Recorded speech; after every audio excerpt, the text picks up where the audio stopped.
Un saludo, queridos hermanos, los saludo en el amor de Cristo, esperando de que este día llevemos una clase más de los estudios del libro de los Romanos. Previo a esto, quisiera que escucháramos una alabanza. Tal vez cuando escuche entenderá quién lo está cantando. Gloria a tu nombre, Señor. Bendito sea tu nombre. Bendito es Jehová, Dios de los ejércitos. Jesús es mi pastor, Bendito es Dios. nada me faltará. Bendito es Todo por el amor Gracias, Padre. que Él me tiene y me da. Bendito Dios. Padre nuestro que está Sí, Señor. aquí en mi corazón, no te alejes jamás, aunque sea un pecador. Yo creo en Jesucristo Bendito Dios. para llegar al cielo con la fe que yo tengo, Sí, Señor. porque yo sé que es bueno. Sí, Señor.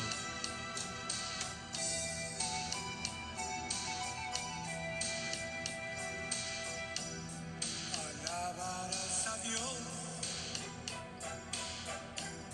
no importa la ocasión, Sí, Señor. para que seas feliz, para que seas mejor. Yo quiero orar por ti Sí, Señor. con todo el corazón.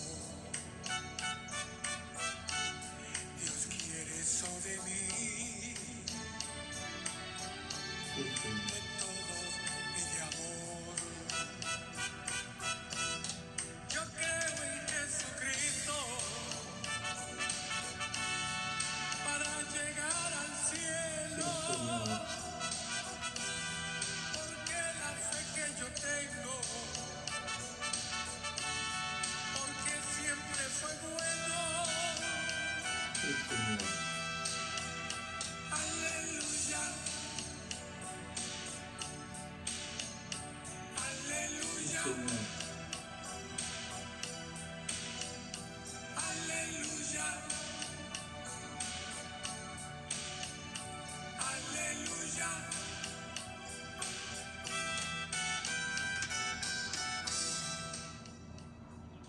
Bendito Dios.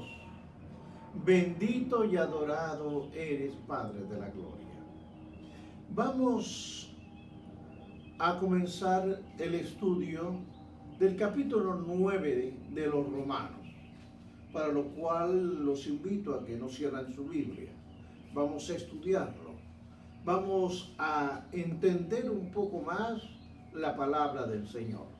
A veces nosotros vamos a la iglesia y escuchamos la palabra, pero a veces no llegamos a entender bien el contenido de cada uno de estos textos. Y esa es la finalidad. Eso es el estudio que estoy haciendo. Así que los invito a ver el libro de los Romanos, capítulo 9, del 1 en adelante. La palabra de Dios la leo a la gloria del Padre, del Hijo y del Espíritu Santo. Su santa palabra dice: verdad digo en Cristo, no miento. Y mi conciencia me da testimonio en el Espíritu Santo que tengo gran tristeza y continuo dolor en mi corazón. Gracias, Padre. Gracias, Dios mío, por tu palabra. Está bendecida. Bendito y glorificado seas, Padre de la gloria. Te pido que el Espíritu Santo me guíe, que me guíe a poder exponer esta clase. En tu nombre, Jesús, lo he pedido. Amén. Hermanos, vamos a continuar con el estudio que estamos haciendo y esta vez he titulado La elección de Israel. Porque a veces uno se pregunta, Israel, ¿qué es el tema principal del que voy a hablar?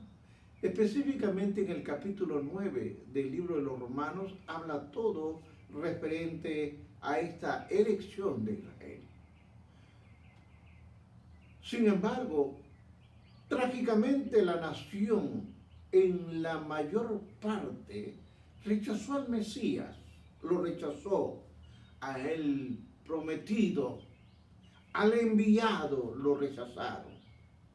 Esto fue tal vez un atributo a Pablo en el 9 del 1 al 3. A nosotros nos deja perplejos, nos deja confundidos y preguntamos, ¿no son estos los descendientes de Abraham? El pueblo de Dios bendijo y a quien Dios confió su palabra. Hay preguntas que uno tiene que estudiarlas, porque no es simplemente el hecho de leerlas, sino entenderlas. La pregunta es, ¿cómo pudieron ellos rechazar el Evangelio?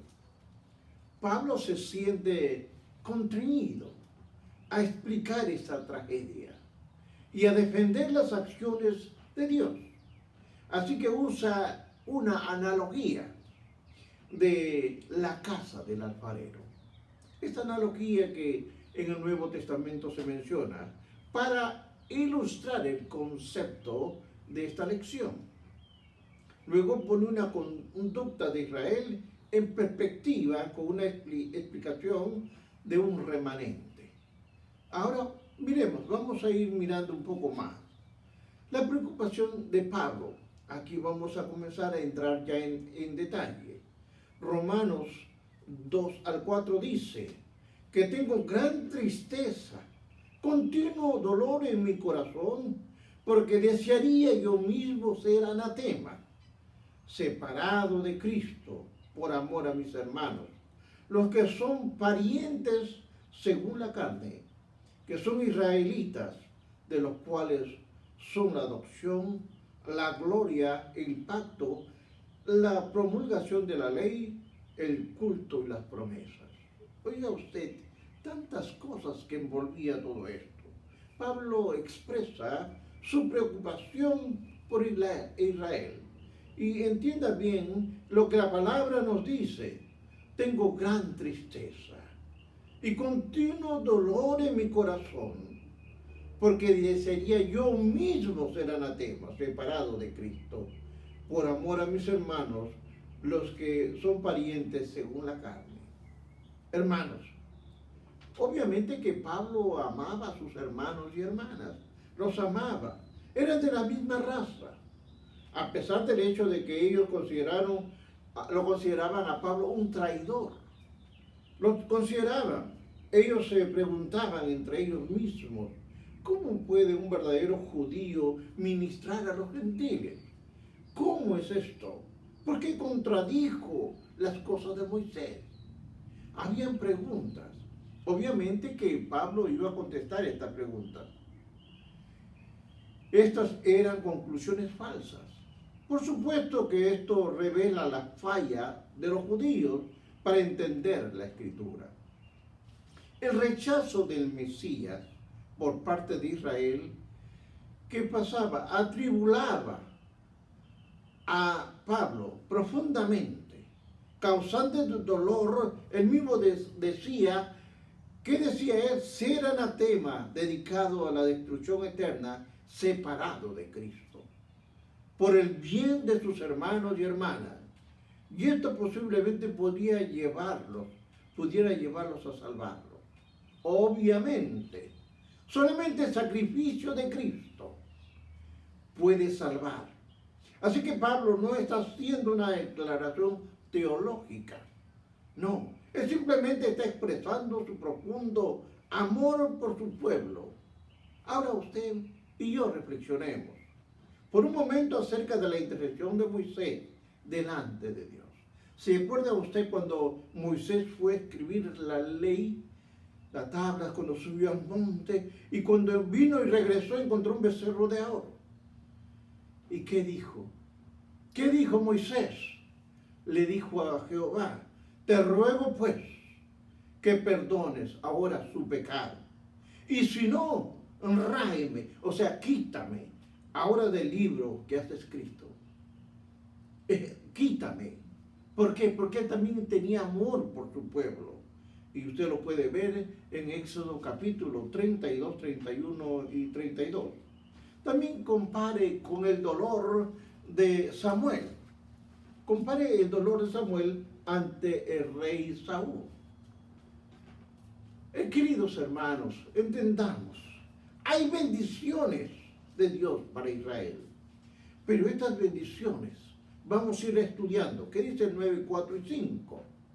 ¿Qué son israelitas, los cuales son adopción, la gloria, el pacto, la promulgación de la ley, el culto y las promesas de quienes son los patriarcas y de los cuales según la carne vino Cristo, el cual es Dios sobre todas las cosas, bendito por los siglos. Amén. Ahora, con anterioridad, queridos hermanos, Pablo ha preguntado, ¿qué ventaja tiene, pues, de ser judío? Pablo lo preguntaba, y usted lo puede ver en el libro de los Romanos 3:1. Entonces, él respondió, él lo dijo, les ha sido confiada la palabra de Dios. Ahora en Romanos 9, 4 y 5, él describe más completamente los beneficios que Dios le confirió a los israelitas. Pablo confirma que por adopción el pueblo de Israel fue elegido para ser hijos especiales de Dios. La gloria divina es una referencia a la presencia de Dios en medio de ellos. Y los pactos son una referencia a lo que hicieron y confirmaron en Abraham, en Moisés, en David. Los israelitas, queridos hermanos, fueron los privilegiados en recibir la ley de parte de Dios y también cómo dar adoración a Dios en un templo. Ellos fueron los receptores de las promesas de Dios. Fueron los ancestros como fue Abraham, Isaac y Jacob, a través de quienes él puso el fundamento para los privilegios. Importante de todo, los ancestros humanos de Jesucristo se encuentran en lo que vamos a leer. Cristo es el Dios sobre todas las cosas, bendito por los siglos, el 9:5 de Romanos. Pero Cristo es la fuente de todas las bendiciones y privilegios de Israel y también de nuestras. Esta es una de las más claras advertencias del Nuevo Testamento, de la deidad de nuestro Señor Jesucristo. Ahora tenga usted cuidado cuando vamos a ver, Cristo es Dios sobre todas las cosas, y Él sea bendito por todos los siglos de los siglos. ¿Qué está hablando en el 9:5? ¿De quiénes son los patriarcas? Y cual, según la carne, vino Cristo, el cual es Dios sobre todas las cosas, y bendito por los siglos de los siglos. Entienda que la elección de Israel nos confronta a cada uno de nosotros con un problema. Y el problema es un obstáculo importante como lo hemos visto, porque los judíos vinieron, rechazaron al Mesías, lo rechazaron. ¿Por qué? Porque había incredulidad. Los judíos eran incrédulos. Dios los escogió y les confirmó muchos beneficios a los judíos, los tales como confiarle la palabra de Dios. Pero la incredulidad los confunde y nosotros nos preguntamos, ¿frustró este plan a Dios? Consecuentemente, hermanos, Pablo va a preguntar 4 preguntas, ya sean directas o implicadas a medida que explica la lección de Israel defendiendo la justicia de Dios. Primero, ¿ha hallado la palabra de Dios? Lo ve en el 9:6. ¿Es Dios injusto en las elecciones soberanas? 3. ¿Por qué Dios nos inculpa? Y 4. ¿Qué diremos a la conclusión? Voy a tratar de explicar ligeramente cada una de ellas. ¿Ha fallado la palabra de Dios? En el 9:6. No, porque la palabra de Dios haya fallado, porque no todos los que descienden de Israel son israelitas. Pablo les había asegurado a los romanos que Dios es fiel. Pero ellos se preguntaban, ¿qué hay de los judíos que Dios había escogido? ¿Dónde están esa gente? Si Dios no fuera fiel con ellos, ¿qué esperanza tenemos nosotros? Obviamente ellos no entendían la palabra del Señor. Ellos no lo entendían, estaban confundidos. Si a los judíos les dieron la ley, los rechazaron, no la entendieron, ¿qué nos va a tocar a nosotros? Y al mismo tiempo afirma que hay la fidelidad de Dios. Porque no todos los que descienden de Israel son israelitas, ni por ser descendientes de Abraham son todos hijos, sino Isaac, que se llamada la descendencia. Este es un punto importante, un argumento de Pablo para explicar que hay dos clases de Israel. Hay un Israel natural y hay un Israel espiritual. Vamos a mirar el primero. Israel natural. Los que son descendientes de Abraham. Oiga, y aquí yo quiero que usted ponga atención. Se refiere específicamente a los descendientes físicos de Abraham, a través de Isaac y Jacob, también llamado Israel, porque usted sabe que a Abraham se le dio a Israel, pero Jacob, cuando luchó con el ángel de Jehová y luchó hasta la mañana, al amanecer, y le dijo, ya no te llamarás Jacob, ahora te llamarás Israel. Ahí está donde usted encuentra dos clases de Israel. Un Israel espiritual y un Israel natural. Ahora, usted entienda lo siguiente. Este es un punto importante. Y aquí usted tiene que ver lo siguiente. Abraham tuvo muchos hijos. Y la gente casi siempre menciona de Abraham, de Isaac y de Isaac, pero no habla mucho de Ismael. O no habla mucho menos de los 6 otros hijos que tuvo. Y tal vez esto a usted le sorprenderá si no lee la palabra. Lo tuvo después de la muerte de Sara. Él se comprometió, se volvió a casar Abraham con Sétura, quien tuvo 6 hijos. Eso es otra clase diferente. Hoy quiero seguir así. Esos se le llamó los hijos según la carne, en el 9:8. Dios escogió a Isaac, como lo prometió. Le prometió y él escogió a Isaac. Abraham. La palabra nos dice así, por este tiempo vendré y Sara tendrá un hijo. 9:9. Y otra vez, en Isaac será llamada descendencia. 9:7. En Génesis también 17:19. Pablo nos va a describir quién se ha hecho con la referencia de él. Veamos el segundo Israel. El segundo Israel, lo que son israelitas, en el 9:6, como hijos de Abraham, los hijos de Dios según la promesa, y el remanente, en el 9:27.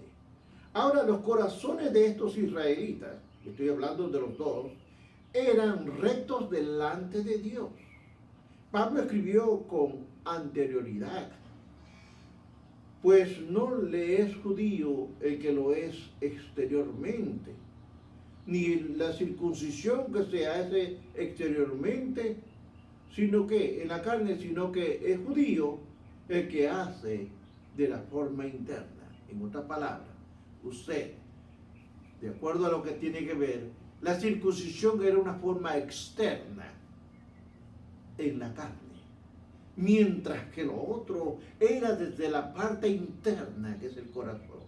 Ahí había una diferencia. Por eso nos dice que hay dos diferentes Israel. Hay dos Israel.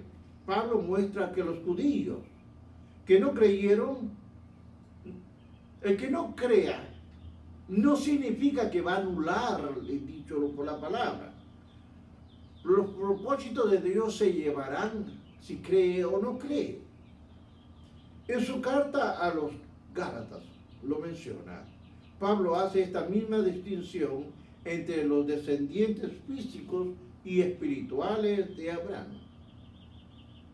En Juan 8, 37 y 40 al 47 vemos a Jesús haciendo lo mismo. Porque así como hizo el Padre, Jesús también lo va a hacer. En su enfrentamiento con los judíos, gente de todas las naciones que pertenece a Cristo son verdaderamente hijos de Abraham. ¿Entiende usted, hermanos? Gente de todas las naciones, usted y yo y todo el mundo, que pertenecen o que hemos entregado nuestro corazón a Jesucristo, somos verdaderos hijos de Abraham. Y no solo esto, sino que también cuando Rebeca concibió un hijo con Isaac. Oiga bien, nuestro padre, antes de que naciera, no habían hecho ni un pecado porque estaban en su vientre y estaban peleando dentro de los gemelos. Y aquí usted tiene que entender algo. Cuando Dios llama, es Él que llama. Y Él tiene la plenitud de decir quién viene y quién no viene. Porque de acuerdo a la costumbre antigua, el mayor y el menor era su esclavo del mayor. Pero en este caso, habían dos que peleaban en la matriz de la madre. Y el Señor dijo, son dos naciones que hay en su seno, que quieren decir dos pueblos. El uno será más fuerte que el otro, y el pueblo mayor servirá al pueblo menor. Pero históricamente, estudiando bien, Esaú nunca le sirvió a Jacob, pero sus descendientes sí lo hicieron. Ellos sí lo hicieron. Ahora, Dios escogió a Jacob sobre Saúl antes que ninguno de ellos hubiera nacido. No habían nacido, pero ya Dios lo había separado. Él ya había tomado y dijo, hecho aún ni bien ni mal. Su decisión no está basada en la conducta o el carácter. Más bien, él eligió porque el propósito de Dios, conforme a la elección, permaneciese, no por las obras, sino por el llamado. Usted lo puede ver en Romanos 8, 11 y 12. Anteriormente, queridos hermanos, Pablo habló acerca de aquellos que, conforme a sus propósitos, son llamados. Porque Dios llama. Usted ha visto en el Antiguo Testamento cómo Dios llamaba a esos profetas, a estos personas que estaban en el Antiguo Testamento, pero Él los llamaba porque era conforme a sus propósitos. Él los llamaba. Así los llama usted ahora. Así nos ha llamado a muchos, de acuerdo a su propósito. ¿Para qué? Para restaurar a una creación caída, para restaurarla. De modo que las elecciones son críticas. Pablo no está discutiendo la salvación eterna de los individuos, sino que está discutiendo las elecciones que Dios hace y con su propósito de la historia, desde Abraham hasta Jesucristo. Ahora, observe, cuando dijo Jehová, a Jacob amé, mas a Esaú aborrecí. Pero vamos a entender el lenguaje. Los estudiosos de la Biblia explican esta cita de varias maneras. Ejemplo, uno dice a la amonestación a Moisés, no aborrecerás al edomita, porque es tu hermano. ¿Sabe quién es el edomita? La descendencia de Saúl. Por eso que Jesús le dice, no aborrezcas al edomita, porque es tu hermano. Y lo puede ver en Deuteronomio 7.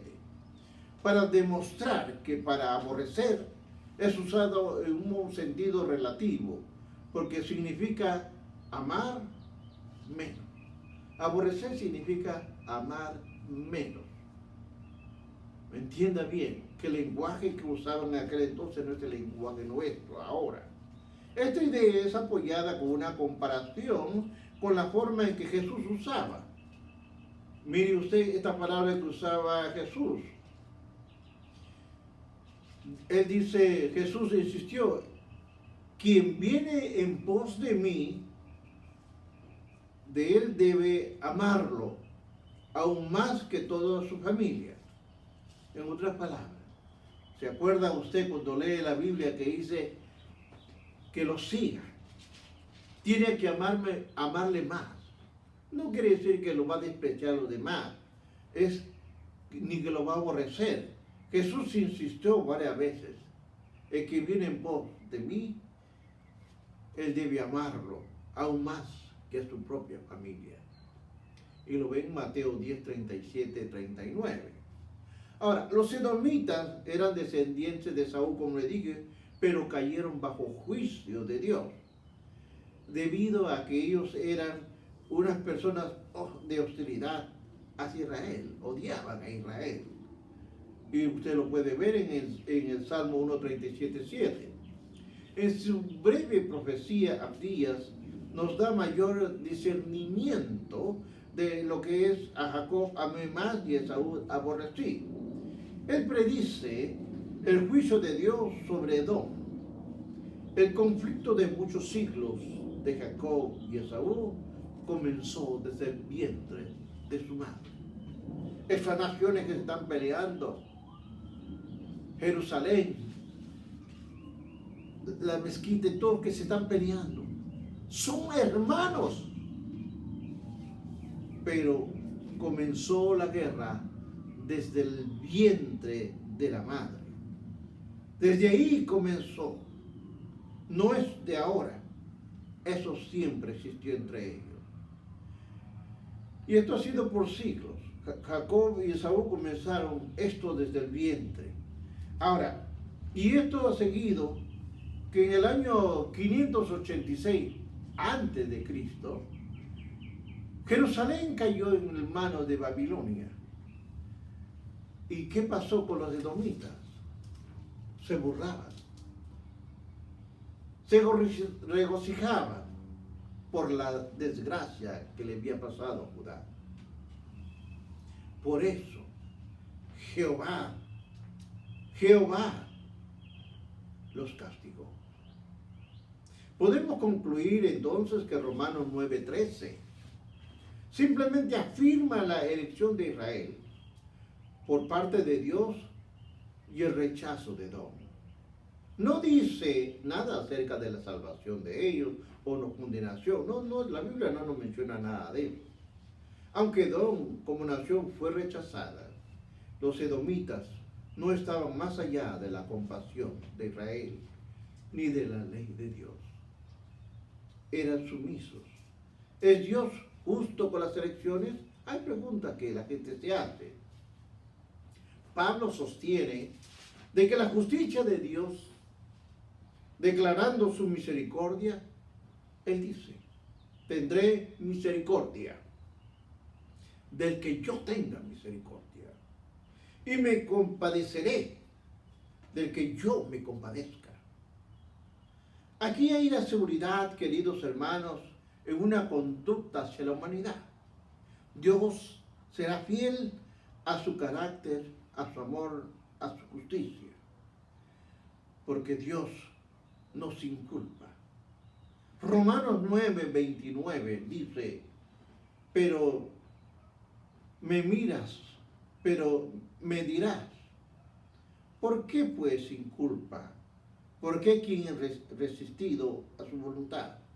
Pablo hace una segunda pregunta a quienes argumentan con su creador y dice lo siguiente: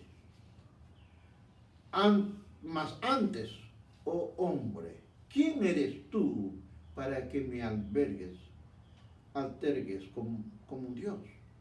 ¿Dirá acaso el barro al que lo forma, ¿por qué me haces así?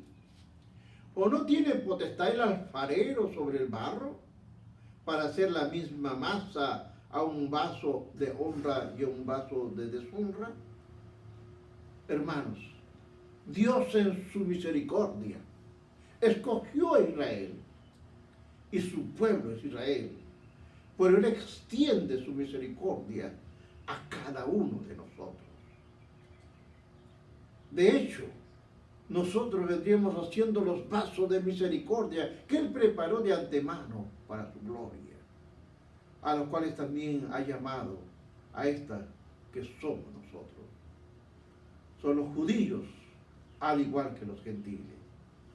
Eventualmente, queridos hermanos, Dios restauró a estos rebeldes, diciendo, llamaré pueblo mío al que no era mi pueblo, y al que no amaba, le llama amada. ¿Qué diremos, hermanos, con conclusión? El 9:30, observe lo que dice el 9:30. ¿Qué pues diremos? Que los gentiles que no iban tras la justicia han alcanzado justicia, es decir, la justicia que es por fe. Pablo concluye que Israel tropezó porque buscó justicia por las obras y no por la fe. En contraste, los gentiles obtuvieron la justicia porque ellos creyeron. Ahora, quiero hablarle un poquito sobre la incredulidad de Israel. Siga viendo del 9:30 en adelante. Mas Israel, que iba tras una ley de justicia, no la alcanzó.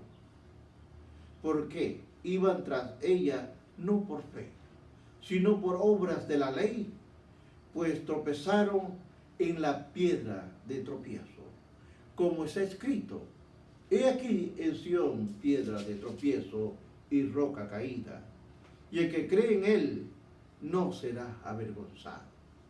Así que eso le dice a usted, a los misioneros, a los evangelistas, a los maestros, a todo que proclame la palabra: no serás avergonzado.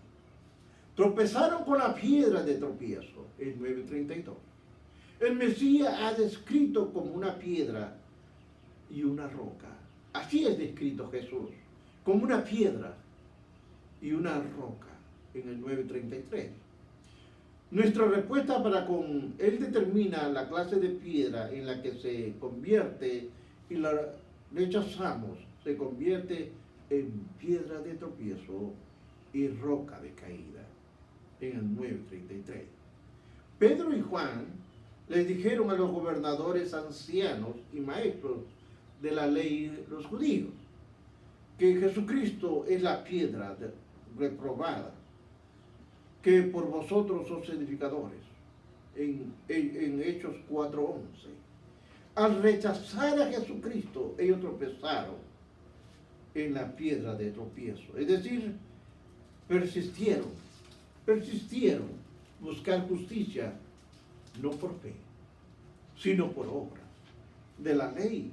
La incredulidad fue la causa principal de su dificultad. Por otra parte, Quien pone su confianza en Cristo no será avergonzado. Hermano, es que tú digas la palabra, no vas a ser avergonzado. Porque muchos tal vez se rían. Y Dios mirando dirá, ¿quién eres tú? ¿Te he puesto de juez en la tierra? Porque el único que juzga es Él, nadie más. Él es el que juzga. Pero hay que ver dos formas de justicia. Hay que verla. Pablo presenta dos formas de justicia en Romanos capítulo 10. La justicia por la ley y la justicia por la fe. Los judíos buscaron la primera forma, viéndola como el premio por logros humanos. Dios hace disponible según la forma como un regalo a todos los judíos y gentiles, por medio de la fe en su Hijo. La obra de Dios es el Calvario. Esto es posible. Antes de que Pablo desarrolle su enseñanza de estas dos formas de justicia y exprese otra vez su profunda preocupación, quiero que ustedes se regocijen en el éxito y el ministerio de sus hermanos los judíos. Hermanos, ciertamente el anhelo de mi corazón y mi oración a Dios por Israel es por la salvación. Romanos 10:1. Pablo va a continuar diciendo, porque yo les doy testimonio de que tienen celo de Dios, pero no conforme a ciencia. De hecho, el judío era celoso. El judío era muy celoso. Porque el celo lo caracterizaba a los judíos. Y era Pablo un ejemplo vivo de lo que estaba pasando. Porque él seguía a los cristianos por el celo que él creía que estaba bien. Eso eran los judíos. Porque ellos seguían tradiciones de sus padres, pero no seguían la ley de Dios. Enfatiza siempre el celo, más dirigido cuanto al celo por seguir a la iglesia. Pablo era uno de esos, los perseguía a la iglesia, porque el celo judío no es conforme a la ciencia. Irónicamente, los judíos tenían intenso conocimiento, específicamente de conocimiento religioso, porque ellos tenían las escrituras del Antiguo Testamento. Ellos tenían la palabra de Dios. Ellos lo sabían. Es más, se habían memorizado la palabra de Dios. Mejor que los cristianos. Ellos tenían. Y comprendan, ellos hicieron después, porque antes al principio era hablado, pero luego ellos hicieron unos volúmenes con algunas versiones de lo que conocemos como el Talmud. Y ellos lo hicieron para que pudieran tener unas Biblias donde ellos tenían la palabra del Señor, ignorando la justicia de Dios y procurando establecer su propia. Jesús señaló la razón de su ceguera espiritual, diciendo: habéis invalidado el mandamiento de Dios por vuestra tradición. Ellos fueron cegados porque valoraron la tradición en vez de la palabra de Dios. En el Sermón del Monte, queridos hermanos, Jesús repetidamente decía: oíste que fue dicho, pero yo os digo. Porque ellos seguían tradiciones, no seguían la palabra de Dios. ¿Qué quería decir con esto? En contraste con el Antiguo Testamento, imposible, por cuanto acababa de declarar su intención de cumplir la ley y los profetas, de abrogarla. En Filipenses 3, 8 y 9 dice, ciertamente aún estimo todas las cosas como pérdida, decía Pablo, por la excelencia del conocimiento de Cristo Jesús, mi Señor, por el amor el cual lo he perdido todo. Y lo tengo por basura, y ser hallado en él, no teniendo mi propia justicia, que es por la ley, sino por la fe en Jesucristo. La justicia es de Dios por la fe. Como creyentes, queridos hermanos, nos regocijamos de que ya no estamos bajo la ley, ni de condenación. De modo que la ley juega un papel muy importante. Oiga bien, la ley juega un papel muy importante en la vida de un cristiano. No como un modo de salvación, sino como una guía moral y ética.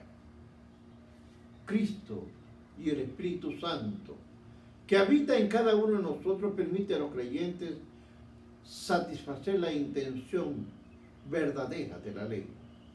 Ahora Pablo contrasta la justicia que es por la fe. La fe bíblica se enfoca en Dios, en sus promesas, en su poder, en su provisión. Queridos hermanos, Cristo ya ha resucitado entre los muertos. La fe aceptada lo que Dios ha hecho por nosotros en Cristo Jesús. Ahora observe lo que dice Romanos 18. Vea su Biblia. Mas, ¿qué dices acerca de ti? Esta es la palabra en tu boca y en tu corazón. Esta es la palabra de fe que predicamos. La salvación no es remota e inaceptable, sino cercana, y está cercana a nuestra boca y a nuestro corazón. Esta justicia es por la fe. Incluye dos elementos importantes, que es la confesión y la creencia. La fe salvadora entonces se centra en confesar con nuestra boca lo que creemos en nuestro corazón. Así, hermanos, usted tiene que sentirlo, pero tiene que decirlo, porque Israel va a tener una restauración, porque su palabra en 10:12 dice, porque no hay diferencia entre judío y griego, pues el mismo que es el Señor de todos, es rico para con todos los que le invocan. Pablo ha descrito la elección de Israel, las bendiciones concedidas en el trágico rechazo de la nación, hizo del Mesías, ¿debido a qué? Debido a la incredulidad. Pablo dice que de ninguna manera señala a un remanente como la evidencia que ha quedado un remanente escogido por gracia. La falla de Israel abrió las puertas a los gentiles. Luego Israel se volverá al Señor y lo abrazará al Mesías. Sí, hermano, y eso va a pasar. El judío será salvo, porque es promesa de Dios. Cuando ellos vean, ya Cristo viene y todos correrán a abrazarlo, reconociendo que Él es el Dios vivo. Pero hay una necesidad de predicar el Evangelio. Hay un remanente aquí en nuestros lados para poder llevar el Evangelio. El uso que Dios hace de los gentiles y las analogías. Ahora entienda usted, Cristo envía al mensajero. Cristo los envía al mensajero. El mensajero proclama el Evangelio. El pecador, sea cualquier persona, oye el Evangelio. El oyente va a creer en el Evangelio. El creyente va a invocar al Señor y los que invocan al Señor serán salvos. Así es, hermano. Cristo envía al mensajero, lo prepara y lo invito a que se prepare para que lleve las buenas nuevas de salvación. El mensajero proclama el evangelio por donde quiera que vaya. El pecador oye el evangelio. El oyente va a creer en el evangelio, pero el creyente invoca al Señor. Y los que invocan serán salvos. Aquí viene una pregunta. ¿Cómo puedes invocar a aquel cual no has creído? 10:14. ¿Cuál es la base para invocar al Señor? Creer. Pero para poder creer, el pecador necesita saber algo de Cristo. Que Él murió, resucitó de nuevo a favor de los pecados de los pecadores. Hay promesas aquí. Segunda pregunta. ¿Cómo creer de quien no han oído? Justo como creer procede de invocar, así el oír. Proceder de creer. El pecador no puede creer en Cristo si hasta que no haya oído hablar de Cristo. Y lo va a oír a través de su mensajero. Tercera pregunta. ¿Cómo oirán sin haber quien les predique? Dios usa a hombres y a mujeres para proclamar las buenas nuevas de Jesucristo.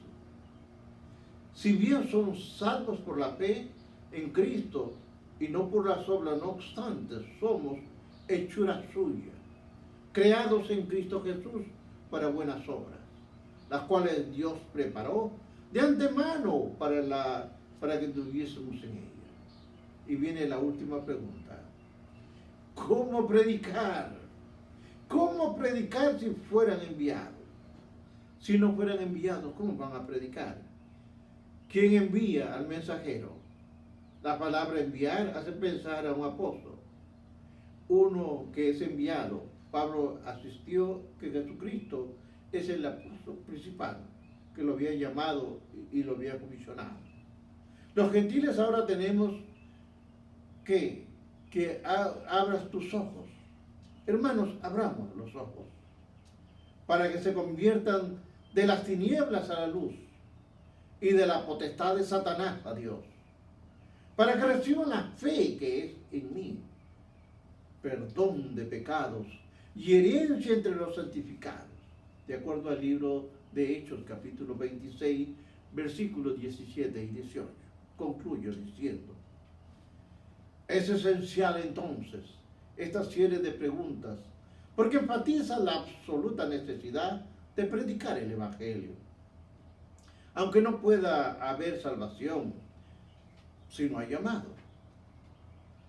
No hay creencia si no ha oído. Ni predicación sin que alguien sea enviado. Tenemos, hermanos, no solamente conformarnos de ir a una iglesia, escuchar un mensaje, sino si Cristo lo ha cambiado. Es tiempo que usted comience por su casa, por su familia y amigos, a explicar las buenas nuevas de salvación. Hermanos, esto ha sido una clase más. Vamos a seguir estudiando. Vamos a seguir hablando la palabra de Dios. Porque esta palabra no me la invento. Esta palabra está en la Biblia. Y la Biblia es palabra de Dios. Me voy a ir, pero antes quiero orar por ustedes. Amante Dios y Padre de la gloria, te pido en el nombre de Jesús que bendiga a mis hermanos, a sus familias, a sus hijos, a la primera, segunda y tercera generación. Bendícelos, Padre. Bendícelos, que puedan entender y conocer tu palabra para poder conocerte mejor a ti y servirte como solamente tú te mereces, Señor. Gracias, Padre. Amén. Queridos hermanos, los invito, si ustedes quieren ver las otras clases, usted va a www.ministeriodelgozodejehova.com y ahí encontrará la clase. Que Dios lo bendiga. Bendiciones.